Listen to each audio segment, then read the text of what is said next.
সাবধানে সাবধানে সাবধানে, অনেক বিষাক্ত গাছ রয়েছে কিন্তু, খুব সাবধানে, সব বিষাক্ত গাছ।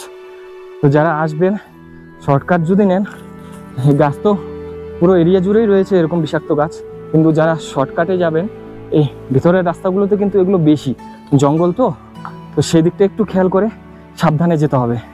এত সুন্দর লাগছে না, কি বিউটিফুল সিনারিও, অসাধারণ। আমি এটা ভাষায় ব্যক্ত করতে পারছি না। আপনাদের যতটুকু দেখাচ্ছি আপনারা বুঝতে পারছেন, তবে এর আসল ফিল নিতে গেলে না আপনাদের অবশ্যই এরকম জায়গায় বা এই জায়গায় আসতে হবে। बॉडी में यहाँ पर घुटने पे पूरा ঘূর্ণে में प्रेशर पड़ता है।